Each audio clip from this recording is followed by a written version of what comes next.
Hey, eigentlich sollte eine komplett andere Episode für dieses Format kommen, aber da ein bestimmter neuer Film erschienen ist, dachte ich mir, wieso zum Fick nicht? Also habe ich mir alle Zarathas Vize-Filme angesehen und das mehr oder weniger gebinged, kann man schon sagen, und ich bereue es wirklich. Aber dafür seid ihr nicht hier, um meinen Beschwerden an Zarathas Filmen zu hören. Ihr seid natürlich hier, um meine Meinung zu diesem Film zu hören, seine Merkmale als Regisseur, was ihn besonders macht und ob der Minecraft-Film so schlecht ist, wie alle sagen, oder so ähnlich. Also folgt mir auf der Reise, wie wir über Zarathas und seine Filmgeschichte reden, was ihn so besonders macht und Co. Wie immer, hierbei ist es nur um meine Meinung. Wenn ihr eine andere habt, lasst sie mich doch gerne in den Kommentaren wissen. Es sei auch gesagt, hierbei kannst du Spoilern zu an seiner Filme kommen. Warum immer ihr etwa nicht gespoilt werden wollt für einen Film wie Mastermind aus dem Jahre 2016, habe ich keine Ahnung, aber vielleicht wollt ihr nicht gespoilert werden. Also seid gewarnt. Anyway, alle Disclaimer von Disclaimed, legen wir mal los mit dem Video. Und beginnen wir doch mal ganz von vorne. Zarathas ist für mich einer dieser komischen Regisseure. Denn er hat definitiv einen Stil. Einen sehr definitiven, distinkten Stil. Aber so wirklich auf den Schirm hat fast kaum jemand ihn. Vielleicht kennt ihr seinen allerersten großen Film, Napoleon Dynamite. Aber abseits davon, habt ihr wirklich was von Zarathas gehört? Ich bezweifle es mal. Und dabei hat er einen interessanten Stil, würde ich mal sagen. Einen Stil, der für viele appealen könnte, für mich aber ein wenig mich kalt lässt. Zarathas ist kein Regisseur wie Steven Spielberg, der versatile ist in vielen Genres. Er bleibt größtenteils bei Comedies, die zwar manchmal versuchen, einen dramatischen Beat zu haben, aber die Betonung liegt hierbei auf Versuchen. In der Regel schaffen diese Filme nicht wirklich etwa dramatisch wirklich gut zu sein und oftmals fühlt sich das eher mehr an, als wären diese dramatischen Beats für Lacher eingespielt worden. Die Tragweite nimmt man halt irgendwie nie ernst bei seinen Filmen. Und tatsächlich ist das okay für eine Comedy, aber manche dieser Filme versuchen ein wenig mehr zu sein als einfach nur eine simple Comedy. Im Komödischen hat Zarathas einen definitiven Comedy-Stil. Sein Humor ist deadpan,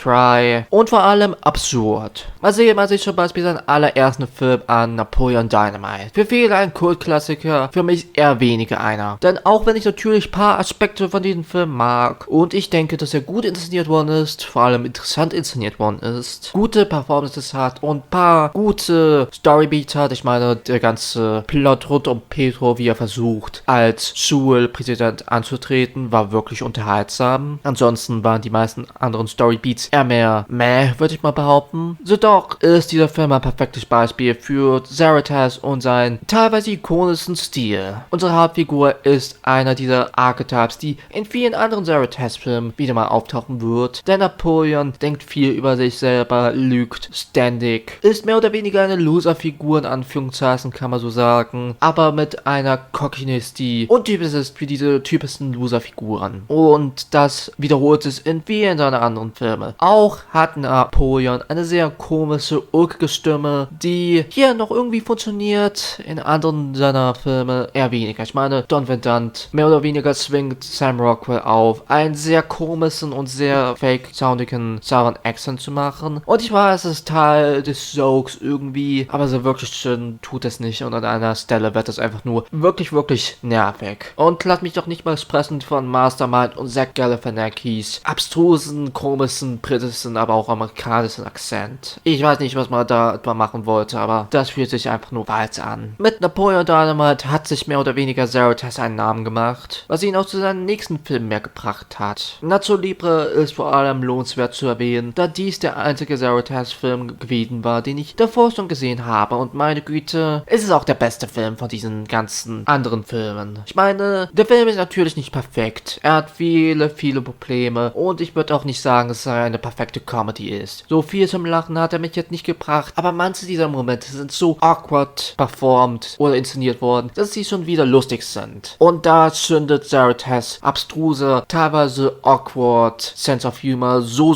sehr. Und Jack Black macht auch eine ziemlich gute Performance als die Titelfigur und spielt sich nicht selber wie in einem anderen Zarathas-Film, über den wir später reden. Also großes Lob dafür. Und dann kam Gentleman Prognos, was nicht nur ein seltsamer Titel ist und mehr oder weniger diese seltsamen Titel Repeat-Patterns offensichtlich macht, aber auch eine dieser Filme waren, wo es ziemlich interessiert war, zu sehen, was aus ihnen geworden ist. Aber ähnlich schon wie in Napoleon Dynamite fokussiert dieser Film sich weniger auf eine konkrete Story, die an sich genial klingt. Ich meine, es geht um einen Teenager, der mehr oder weniger herausfindet, dass ein beliebter, hoch angesehener Novelist seine Idee für eine Sci-Fi-Fantasy-Novel geklaut hat und deswegen Profit macht. Ich meine, das ist eine geniale Idee, aber so wirklich kommt diese Story erst gegen Ende zur Betonung oder wirklich zur Relevanz. Davor kriegen wir eher mehr wie jetzt, wie dieser Teenager-Autor versucht, einen Low-Buttons-Film aus seiner Marke zu machen oder auch irgendwie, wie er sein Leben mehr oder weniger im Griff bekommen will. An sich eine charmante Idee und ich würde mal sagen, dass dieser Film auch eher mehr auf der besseren Seite ist von den Hass-Filmen, aber schade um diese geniale Hauptstory, die halt kaum wirklich eine Hauptstory ist. Ähnlich schon wie Napoleon Dynamite, eher mehr ein Vignette, statt wirklich eine konkrete Story. Mit diesem Film wollte sich auch Zero Test ein wenig versuchen mit eher mehr dramatischeren Beats, denn der Film hat deutlich mehr dramatische Momente an sich und wir sollen ein wenig mehr mitfühlen mit unserer Hauptfigur und nicht etwa mitlachen oder über sie lachen, wie bei den vorherigen Filmen. Dieser dramatische Approach funktioniert leider nicht, aber der Film hat an sich ein paar sehr nett inszenierte Szenen, vor allem die mit Sam Rockwell, wie er diese fiktive Version bzw. fiktive Figur spielt. Diese Momente sind vor allem interessant und highlighten auch einfach nur diesen abstrusen Humor und haben ein paar gute Lacher an sich. Don Valent hat an sich ein paar geniale Momente und die Story ist genial. Ich mochte es vor allem, dass wir mehr oder weniger die Hauptstory im ersten Teil dieses Films haben und dann etwa mehr oder weniger Aftermath im Rest des Films haben. Das war wirklich eine geniale, besondere Art und Weise, diesen zu strukturieren, was ich bei vielen anderen Filmen eher weniger sehe. Und es war wirklich genial. Und an sich hatte ich auch eine teilweise gute Zeit mit dem Film, aber der Film fühlt sich auch ein wenig flach an. Seine dramatischen Momente, die er versucht, fühlen sich sehr flach an. Die Love Story, die mehr oder weniger awkwardly hier reingebracht wird, funktioniert halt absolut nicht und fühlt sich ein wenig out of nowhere an, auch wenn wir manche Andeutungen haben, aber Love Stories sind in den ganzen Zero Test Filmen definitiv meistens die schwächesten Dinge oder kaum existent oder sehr seltsam. Ich meine, die Love Story in Center and Prognus kann man doch nicht mal eine Love Story nennen. Oder auch Mastermind, was der einzige Film ist, auf ein reales Ereignis basiert. Und Zach Galifianakis Stimme, echt grauenhaft. Was zum fucking Fick war das? Ich möchte nicht wirklich viele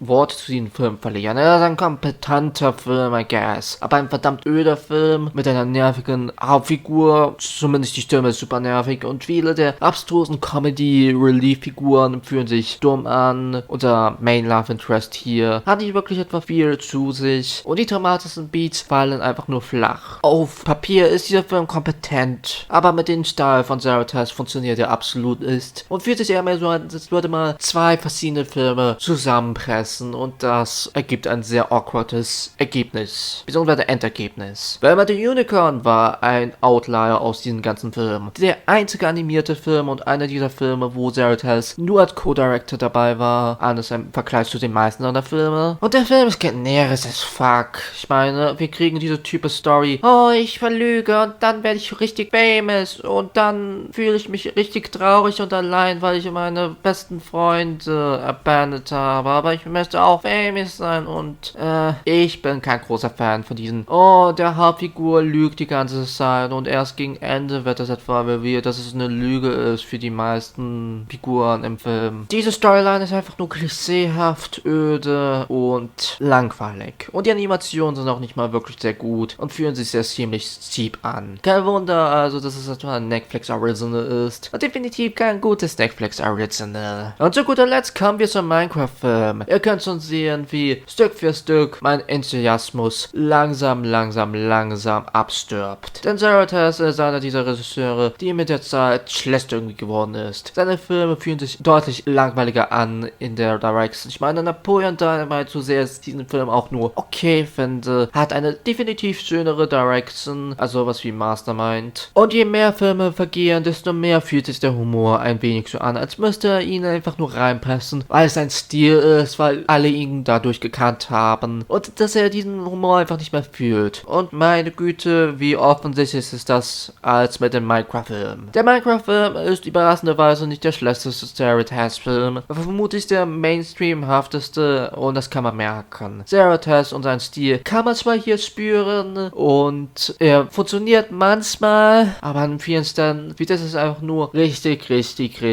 reingequetscht an. Als müsste man das reinmachen, als müsste er diesen Sinn haben, diesen Stil weiterzuführen, obwohl er diesen Stil nicht mag. Die Massenbeats funktionieren nicht, die Hauptfiguren fühlen sich unsympathisch an und viele dieser fühlen sich auch einfach nur schlecht performt an. Dabei sind viele dieser Performer relativ gut. Und Jack Black als Steve ist nicht nur eine sehr seltsame Wahl im Casting, aber auch eine Wahl, wo man merkt, dass mal gesagt wurde, hey Jack Black, möchtest du deinen Typen Stick machen, aber nicht Steve spielen oder einfach nur Jack Black als Steve spielen und nicht Steve? Und er hat gesagt, ja, weil der Paycheck etwa groß genug war. Am manchen Stellen fühlt es sich auch einfach nur overplayed an und nicht auf der charmanten Art und Weise, einfach auf der nervigen Art und Weise. Hatte an sich ein paar nette, charmante Momente irgendwie in dem Film. Absolut. Aber die meisten Momente fallen flach einfach nur. Die meisten Momente haben nicht etwa wirklich viel zu sich. Und es ist wirklich schade, darüber zu sagen, denn ein Minecraft-Film, vor allem von Zero Test, könnte interessant sein. War ja aber leider nicht. Das Ideal ist an manchen Stellen ziemlich gut, an manchen Stellen absolut grottig. Und der Film hat irgendwie so einen kleinen Charme an sich, einen kleinen Entertainment-Value, wo man das sich gut etwa mit Freunden oder Leuten anschauen kann und einfach nur darüber sich lustig machen kann, während der Film läuft. Aber allein ihn zu schauen, wie ich das gemacht habe, gibt diesen Film fast gar nichts zu sich. Für mich ist der Minecraft-Film fast schon ein Film auf Autopilot. Er hat viel Fanservice für Minecraft-Fans, aber dieser Fanservice fühlt sich einfach nur sehr in your face an und nicht wirklich smart. Als ein Film, als eine Adaption oder sogar als ein Zero Test Film gibt er nicht so viel in sich. Und ich würde das Letztere wirklich etwa behaupten, hätte ich nicht die anderen Zero Test Filme mir wirklich etwa genau angesehen. Denn meiner Meinung nach hätte Zero Test vielleicht sogar einer dieser Regisseure sein können, der zwar Niese ist, aber kultige Niese ist. Das ist er aber nicht geworden, da ihm diese Zeitlosigkeit fehlt. Muss ein Regisseur und seine Filme zeitlos sein? Natürlich nicht. Viele Filme fühlen sich sehr 80-haft an oder 90-haft, weil sie aus dieser Dekade sind. Aber dennoch immer noch super unterhaltsam, immer noch sehr sehenswert. Bei Zero Test dagegen hat er irgendwie immer dieses angeroutet in seiner Dekade, aber nicht auf der positiven Art und Weise, sondern eher mehr in der Art und Weise, wo es diesen Film deutlich mehr im längeren Run verletzt. Ich meine, sowas wie Mastermind fühlt sich absolut an wie ein 2016er Film. Und das meine ich nicht positiv, das meine ich einfach nur, weil er sich wirklich so anfühlt. Und das ist wirklich schade, denn wie gesagt, Zero Test hat an sich ein paar interessante Dinge in sich. Seine Filmografie eine sehr schwache, die zwar interessant ist, vielleicht für ein paar Minuten anzusprechen, aber nicht wirklich so viel hergibt. Zero Test ist ein spezieller Fall. Kein Director, wo ich sagen würde, dass er zu öde ist, um nicht etwa so ein Video zu verdienen, aber am Ende des Tages auch ein Director ist mit einer teilweise mäßigeren und nicht wirklich überzeugenden Filmografie. Naja, ich bedanke mich an euch alle, die diesen Ramble über Zero Test und seine Filme und den Minecraft-Film mitverfolgt haben. Und jetzt würde mich eure Meinung interessieren zu Zero Test, sein Film, Minecraft im Film und was weiß ich. Denkt ihr, dass Zero Test ein guter Regisseur ist oder kein guter? War ich zu hart zu seinen Filmen und vor allem zum Minecraft-Film? Lasst mich doch alles in den Kommentaren wissen. Aber bis dahin, wir sehen uns bzw. hören uns beim nächsten Mal. Euer Random oder so ähnlich. Bye!